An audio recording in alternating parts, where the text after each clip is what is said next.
So this is my Jaguar AJ30 engine, which is extremely similar to a Ford DuratecV6. And a while back I had to make engine mountings to fit it in the Gilburn, and the left-hand engine mounting, I think this engine was never designed by Ford originally, the block that is, to go in an inline configuration, and for that reason the left-hand engine mounting is a little bit of a bodge, I would say, because it uses the mountings for the oil filter, and the oil filter on a Jaguar goes on a long kind of branch that goes over here somewhere, and I kind of assumed that originally was for packaging. Hello Jessica. I assumed that was for packaging reasons, but it now appears in fact there was literally no other way of fitting an engine mounting other than on the oil filter. That's all fine and good, and it works. So I've made this bracket thing and it bolts on there, and the sandwich plate for the oil filter and oil cooler goes under there, or will do. It's not actually there at the moment. However, one of my viewers, KevTier446, having looked at my video, spotted that I had created a problem for myself, and I've not actually experienced the problem as such because I haven't yet fired up the engine. However, just as well I haven't, because it does appear there's a bit of a major problem here. I'm going to take this off and show you. So I'll just whip this off. It's a pretty simple thing in its way. Effectively, it's a sandwich plate complete with a rubber O-ring, and the normal O-ring for the oil cooler oil filter sandwich plate will go up against that. However, and this is the point, and thanks very much KevTier446, if I compare, this is the original, in fact this is an earlier iteration of the engine mounting with the oil takeoffs here. If you look inside, you will see there is a ring, as well as this big bolt and so on. There was a ring, and you may not be able to see in the light, but obviously it goes out and comes back to the oil filter. Now look at mine. A complete absence of a hole around the centre bolt. That's a problem. It would have completely blocked off oil filter flow.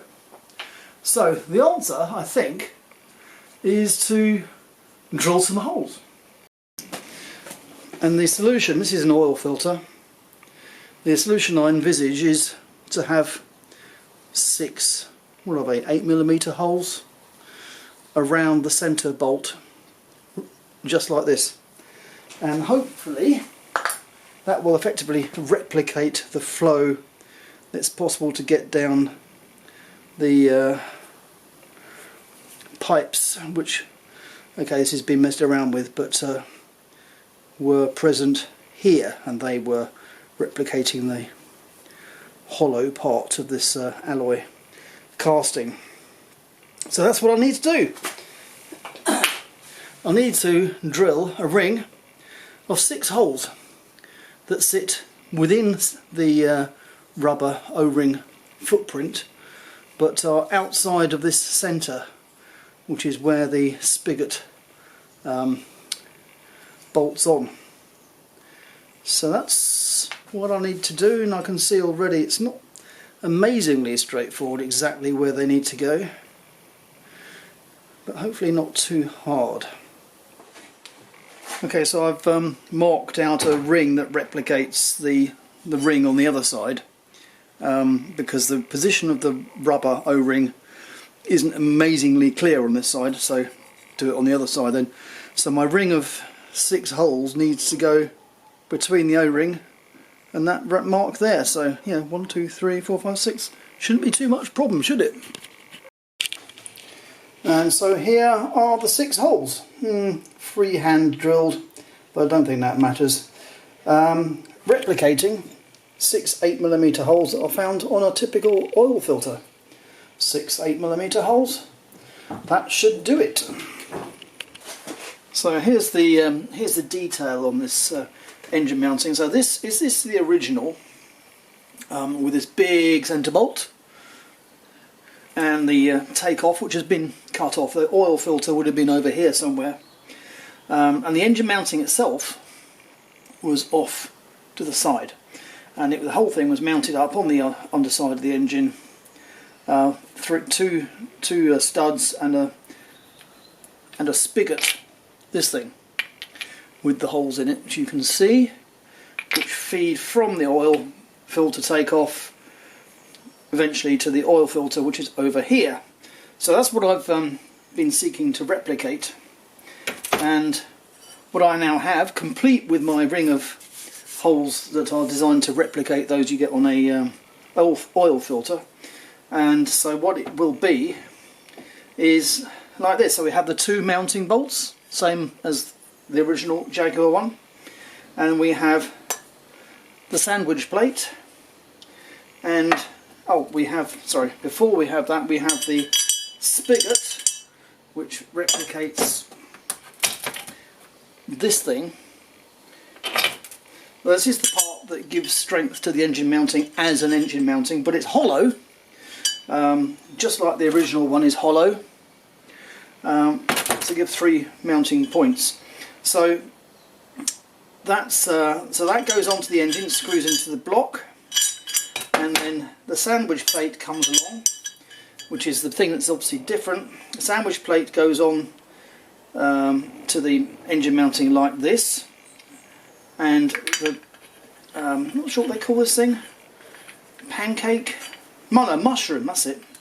It's a standard Mocal oil, well known for oil filters and stuff, and coolers and all that type of thing.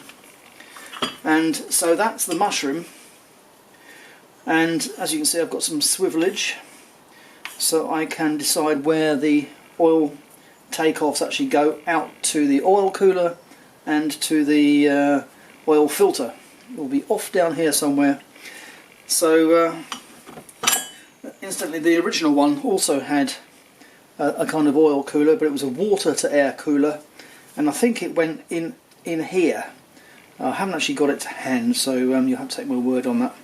But oil coolers, I think, why would you not have one? So yeah, so that is the function of the left-hand engine mounting, complete with its oil takeoffs, and the engine mounting rubber sits on here. So all I need to do now is fix it back on the engine, and we'll park that until we come back at some later point with the actual oil filter and oil cooler takeoff pipes, which obviously need to come out of here. So I'm just going to put this back on. So there are various versions of the spigot and the oil cooler, and indeed the oil filter, that you can get, and obviously I need to choose a combo in terms of the thread size on this. So you see the one side bigger than the other. I very nearly ended up with a situation where, in fact I've even got one that has the same thread both sides, but that wouldn't have suited the mushroom thing which I showed a moment ago, which is a smaller thread, so that's why I had to change it, because there was no chance of having the oil filter located directly on top of this, which I did wonder if I could at one point.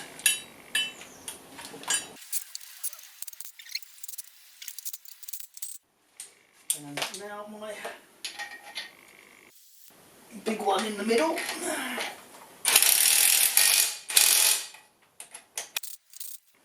Final tighten up around the sides. Okay, so that is the Oh, damn it. I'm going to take it off again, aren't I?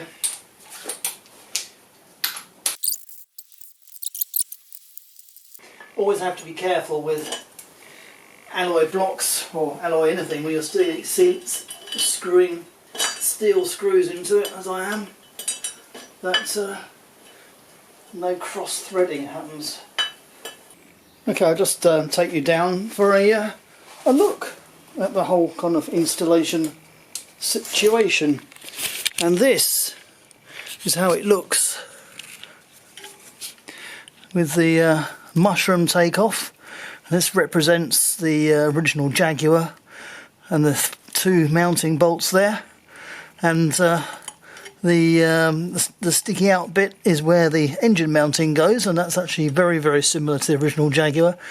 I couldn't use the original Jaguar, in case you were wondering, because that would have ended up over here somewhere, right where the exhaust is, where the bulkhead I think actually came out over here somewhere. So yeah, a much less compact installation obviously than it is in other versions of that engine. So there it is, but I do need to connect up the oil takeoffs to the cooler, the oil cooler and filter, remote filter it will be, to this pair of holes here, and that will be one of the next tasks, I think.